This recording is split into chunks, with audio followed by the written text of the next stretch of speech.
Welcome to the Tipping Point Show. I'm Jimmy Evans. I'm so glad that you've joined me today.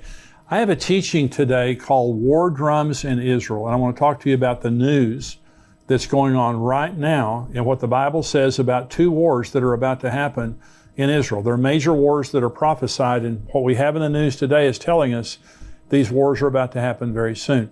Before I get into that, let me just remind you on September the 17th, here in the Dallas-Fort Worth area, Grapevine, Texas, 5 minutes from DFW Airport, we have a Bible Prophecy Conference happening from 9 a.m. to 5:30 p.m. September 17th at Fellowship Church, Pastor Ed Young, our dear friend there, all day long. And we have great speakers, great content all day long to encourage you, to let you know what's going on here in the end times. Just a very special format there of just really getting all day information and encouragement related to Bible prophecy. I'll be speaking twice that day.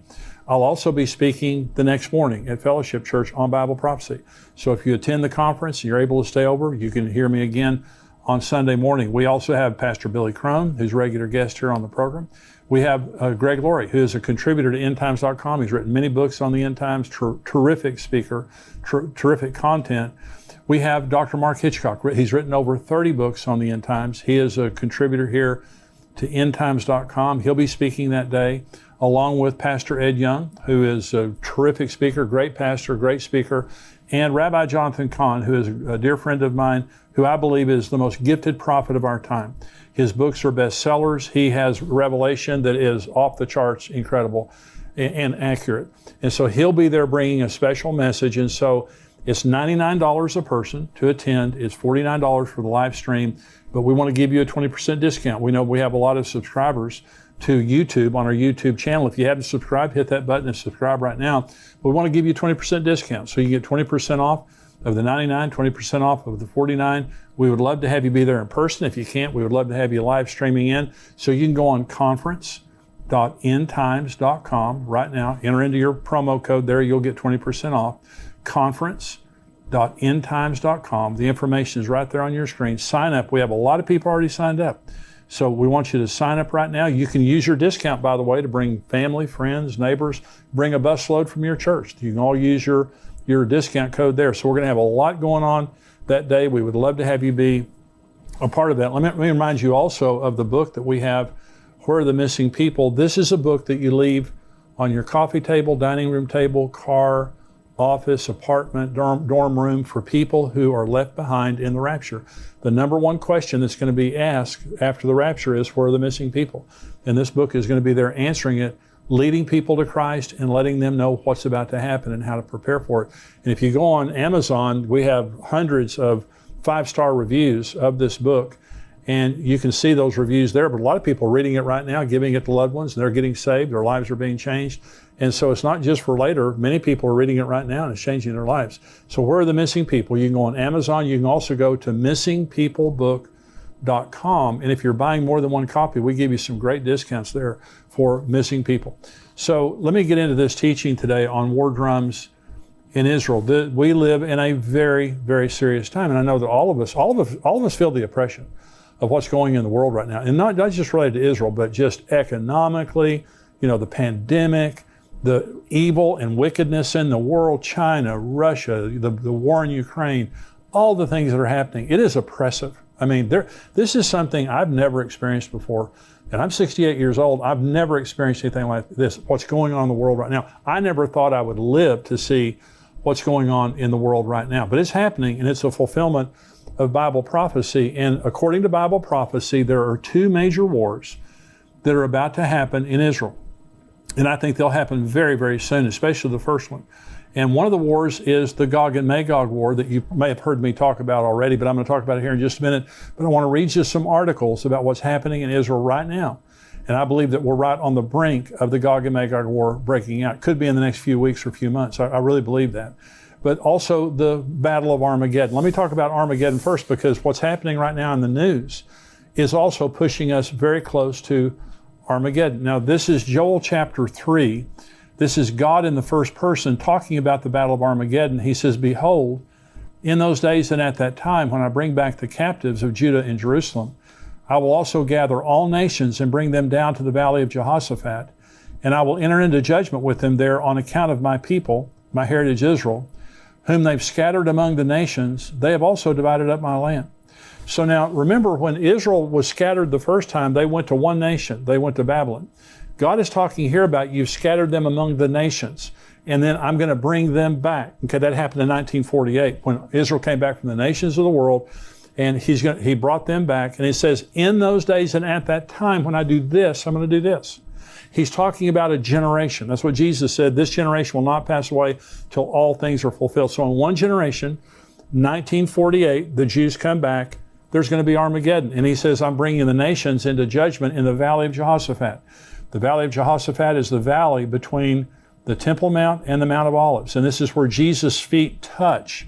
According to Zechariah 14, when he returns in the second coming, his feet will touch the Mount of Olives, and he will come and judge the nations of the world that have come against Jerusalem. This is Zechariah 12, prophesying Armageddon. The burden of the word of the Lord against Israel.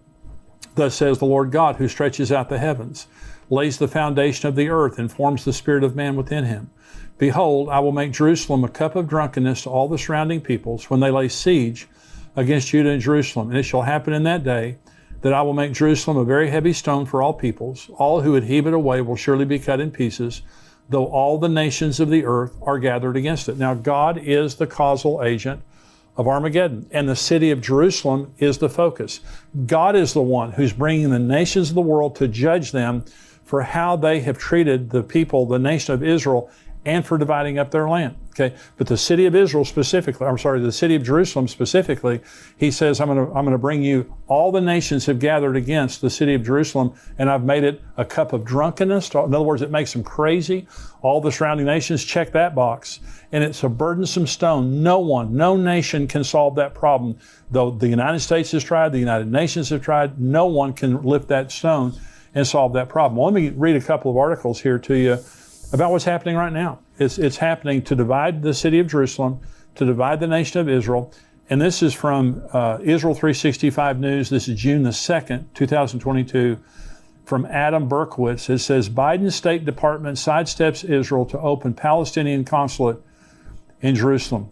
And this, let me read a little bit of this article. In a briefing on Tuesday, Ned Price, the spokesman for the Biden administration's Department of State, was asked to comment on reports that they have permanently shelved plans to reopen the consulate in the eastern part of Jerusalem. Price responded that the reports were inaccurate. This is quoting him. I don't have any personal announcements to preview, Price said, prefacing his statements. What I can say is that at least part of your question or part of the premise you put forward is not accurate. We remain committed to opening a consulate in Jerusalem. We continue to believe it can be an important way for our country to engage with and provide support to the Palestinian people. We're continuing to discuss this with our Israeli and our Palestinian partners, and we'll continue to consult with members of Congress as well. Meanwhile, at this very moment, we have a dedicated team of colleagues working in Jerusalem and our Palestinian Affairs Office focused on engagement with and outreach to the Palestinians. And this article goes on to talk about how the Biden administration is committed to a two-state solution and going back to pre-1967 boundaries. It means Jerusalem is divided. East Jerusalem goes to the Palestinians. And what they're saying is they're going to open a consulate. They're not talking to the Israelis. They're being extremely rude to the Israelis. They're going to, and disrespectful. They're opening a consulate, which is an embassy, to the Palestinians in East Jerusalem, recognizing East Jerusalem as belonging to the Palestinians and not to the Jews. This is Armageddon. Okay, this is what causes Armageddon. So here is an article, Israel 365 News, June 6th, again from Adam Berkowitz. Here's the title, Jews of Judea, Samaria vow 10 new Jewish settlements during Biden's visit to Israel. And so what they're saying is here that during Biden's visit, rather than honoring what he's saying, see, if the Jews give up East Jerusalem, they lose 2,000 homes for Jews. If they give up Judea and Samaria, is what the United Nations calls the West Bank. The Jews call it Judea and Samaria. It's the land just there around Jerusalem, there, bordering what's called the West Bank. They lose 400,000 homes in the West Bank. The pre-1967 boundaries displace almost 10% of the Jewish population in Israel. There's 7 million Jews in Israel. 600,000 would be displaced by this. And what they're saying is when President Biden came over, they're trying to embarrass Naftali Bennett, the prime minister. And they're also trying to get back, and as a sign to President Biden, they're not giving up the West Bank. They're not giving up East Jerusalem. This is Armageddon. Armageddon is about the Jews won't give up Jerusalem. They won't give up East Jerusalem. They're not going to give up the land. They've tried this land for peace nonsense, and they don't get any peace for it. And so they're not going to give it up, but they're going to try to impose the United Nations at some point. This is what causes Armageddon. The nations of the world are going to try to force Israel to give up this land, and they're not going to do it. And so what we're seeing right now by the policies of the Biden administration is furthering Armageddon. It's going to happen, and it's happening right before our very eyes. Let me talk now about the Gog and Magog war. And so God is furious that the nations of the world, the way they're treating Israel, they're trying to divide up the land. But there's also the Gog and Magog war that also God is the causal agent of the Gog and Magog war. And let me read you now. This is Ezekiel 38. You've probably heard me talk about this before. This is Ezekiel 38. The word of the Lord came to me saying, Son of man, set your face against Gog of the land of Magog, the prince of Rosh, Meshech, and Tubal, and prophesy against him and say, Thus says the Lord God, Behold, I am against you, O Gog, the prince of Rosh, Meshech, and Tubal. I will turn you around, put hooks in your jaws, and lead you out with all your army, horses and horsemen, all splendidly clothed, the great company with bucklers and shields, all of them handling swords. Persia, Ethiopia, and Libya are with them, all of them with shield and helmet. Gomer and all its troops, the house of Togarmah from the far north and all its troops. Many people are with you. Prepare yourself and be ready, you and all your armies that are gathered about you, and be a guard for them. After many days you will be visited. Listen, in the latter years, that's the last days, you will come into the land of those brought back from the sword and gathered from many people on the mountains of Israel, which had long been desolate. They were brought out of the nations, and now all of them dwell safely. So this is about to happen. So Israel's back in their land. They're very prosperous. They're safe, comparatively. They're still very safe. But this is Russia. This Ezekiel 38 is against a man called Gog, which I believe right now is Vladimir Putin. Now, if this prophecy is for later, it could be somewhere else. But it says Gog, he's the prince of Rosh, Meshech, and Tubal. Rosh is Russia, Meshech is Moscow, Tubal is Tobolsk. This is right there in Russia. And so this is Persia is Iran. When it says Gomer, Togarmah, that's Turkey. Syria is Syria. Libya is Libya. Ethiopia is what we would call Sudan today. But all these are Muslim nations with the exception of Russia, but they're all militarily aligned with Russia. And Vladimir Putin is the strongman over this entire area of the world there. So this is a regional war that's going to be fought. And so God says, I'm going to put hooks in your jaw and drag you down. The problem that we have right now is Iran. Russia's a problem for sure. Iran is the larger problem for the Israelis because they have a nuclear program and they have been trying for a long, long period of time to get enough nuclear material for a bomb. And they're there. I mean, they are there, either a day or a week away, or days or weeks away from getting it. But many believe, and I believe, they already have enough nuclear material for a bomb. They need a detonator. They need a missile, which they also have. But they're at the final stages of putting this together. Now, Israel has been conducting for the last month. They just finished a huge, massive drill called Chariots of Fire, and this is practicing bombing Iran and practicing defending all their borders when they get finished bombing Iran. Because they know once they bomb Iran, all heck's going to break loose. And so remember, there's going to be a provocation. God says, I'm going to put hooks in your jaw. I'm going to draw you down to the mountains of Israel. Well, Russia, Iran, Syria, and Turkey are already on the northern border of Israel right now with weapons, ready to attack. And so Israel's bombing in Syria almost every day, Iranian installations there, and Iran is there to build a force, to build a base right on the northern border where they can invade Israel. They're just looking for the opportunity. Well, so this is an article from the Jerusalem Post, and it says, this is June 2nd, Israel sends submarine warships to Red Sea in signal to Iran. It says, in a signal to Iran, an Israeli Navy sent an advanced Dolphin-class submarine and 2 warships for an extensive training excursion into the Red Sea as parts of Chariots of Fire, the Israeli Defense Forces' months-long war simulation that will end this week. And so it talks about, in this article, let me just read you the very end of this article.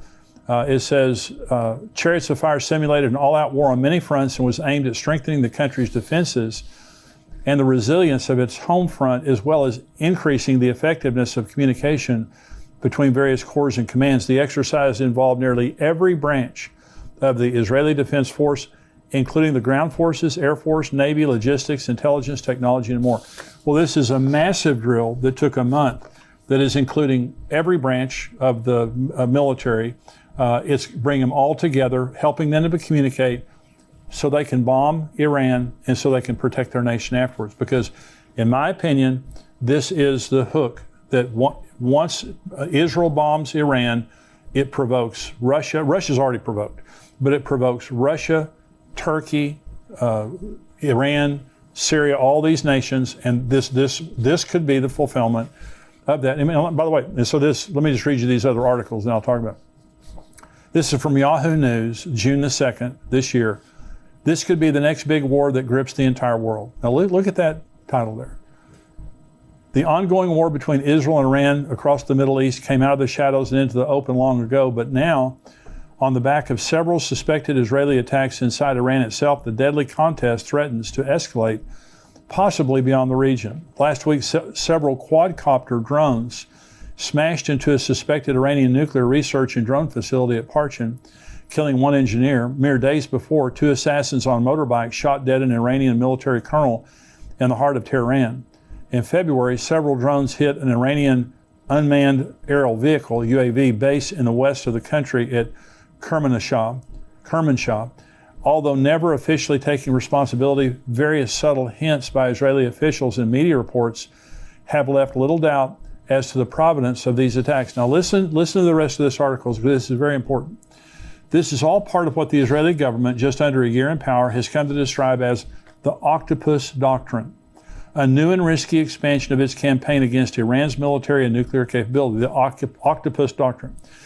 If in years past Israel did hit inside Iran, it was done covertly, usually through spies and cyber attacks, and almost always targeted Iranian nuclear scientists and facilities. For almost a decade, too, Israel made no secrets of its campaign of airstrikes, primarily inside Syria, against Iranian allied militias and weapons shipments. But now, Israeli officials openly describe a new defensive strategy, as one termed it in the Daily Beast, aimed at the head of the octopus in Iran, and not just his tentacles across the region in places like Syria, Lebanon, Gaza, and Iraq. One more paragraph here. For many years, the Iranian regime has carried out terrorism against Israel and the region via proxies. But for some reason, the head of the octopus, Iran itself, has enjoyed immunity. Israeli Prime Minister Naftali Bennett said in a speech on Sunday, the era of immunity for the Iranian regime is over. Now, that's some very serious rhetoric. And what they're saying is their doctrine, the Octopus Doctrine, kept saying, cut off the tentacles, hit them in Syria, quadcopter their nuclear facilities, send viruses into their computers, kill their scientists, and all those kind of things. Now what they're saying is, no, we're going to chop off the head of the octopus. That's a very different strategy, and it goes along with the chariots of fire. And by the way, the chariots of fire exercise, that looks back to Elijah. Isn't that interesting? That Elijah, I believe, will be one of the 2 witnesses in Israel, and so he could already be in Israel right now, but I just think it's very interesting. This is an article from the Times of Israel from the United Nations, and they're saying Iran not providing credible answers on material at undeclared sites. Well, Iran's been lying to everybody forever, and so they shouldn't be surprised by that, but they have found uranium traces at 3 different facilities that weren't supposed to have uranium. And the Iranians will not give an answer for it. And so they're lying. They've got more uranium than they're saying they have. And so they've just been caught. And this is the Jerusalem Post. One more article here. Iran crossing uranium enrichment threshold cannot be avoided. Okay, this is from the International Atomic Energy Agency. Okay, it cannot be avoided. So, and they're just saying in here that, and they're downplaying it. And they're saying, Iran's going to get nuclear material, but they don't have a detonator, and they don't have it's going to take them a while to build a bomb. Well, North Korea built bombs and had nuclear capability right under our noses. They became a nuclear state under sanctions while the entire world was watching, making much more progress than the world realized. The same thing's happening in Iran right now. Let me just say, I don't know exactly when they're going to get all the material they need, but I'll tell you one group of people that does, and that's the Israelis. The Israelis have moles inside of their facilities, or nuclear facilities. They have spies all over the country. They have probably the best intelligence community in the world. And so the Israelis know exactly where Iran is. And isn't it interesting? With that knowledge, they're having a massive drill called Chariots of Fire. Not just practicing bombing Iran, but also defending their borders after they bombed Iran. Very interesting. So Iran must be making some progress in that regard. Now, so let me say this. So there's Armageddon it's all right there. It's all unfolding before our eyes. Now, Armageddon takes place 7 years into the tribulation, at the end of the tribulation, at the second coming. So it's at least 7 years away.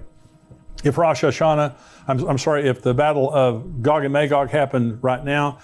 Now, if you have heard me teach for very long on the end times, you know that I believe that the rapture some year will happen at Rosh Hashanah. Now, Rosh Hashanah this year is from sundown September 25th through sundown September 27th. It's a 2-day feast, okay? So we don't know the day or the hour. And so there are 7 feasts of Israel that are a prophetic grid of the future. Jesus was crucified on Passover, buried on unleavened bread, resurrected during the Feast of First Fruits. Pentecost came. Last weekend was a Pentecost. Pentecost came on the Feast of Pentecost. The next 3 feasts then are the Feast of Trumpets, the Day of Atonement, and the Feast of Tabernacles. And so I believe the Rosh Hashanah is the rapture, the Day of Atonement is the second coming, and the Tabernacles is eternity with God, us living with God for all of eternity.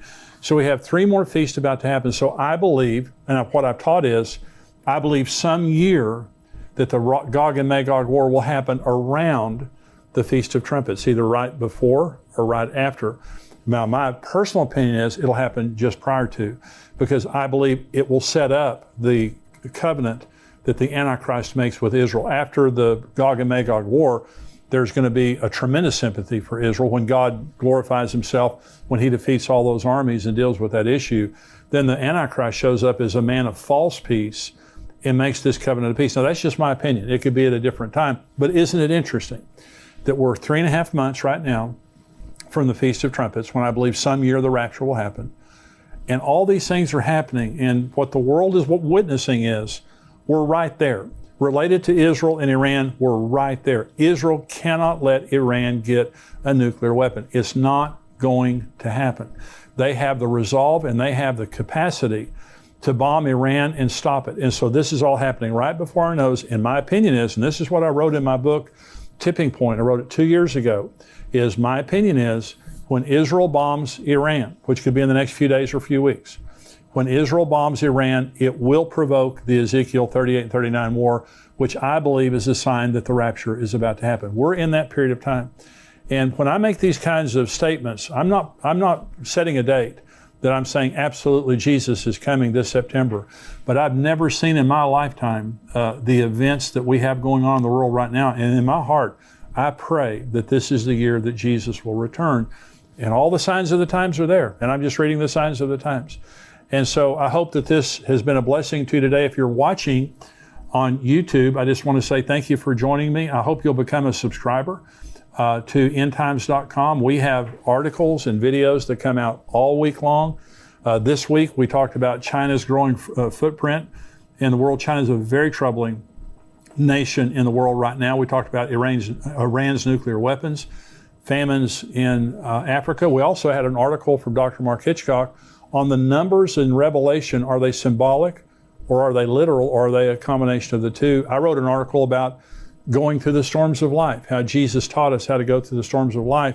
We also had a video that was released today by Dr. Mark Hitchcock that was talking about the World Forum that was just held in Davos, that they're talking about tracking us and tracking our carbon footprint because they're talking about global warming. And he did an article, a video, talking about how that could be used by the Antichrist to ultimately control us. And so we have all kinds of articles and videos, plus we have the full Tipping Point show that only our subscribers get. I want you to become a subscriber to endtimes.com, $7 a month, $77 a year. You get the full Tipping Point show. I'm about to answer questions. In the rest of this podcast, I'm going to answer questions, lots of questions from our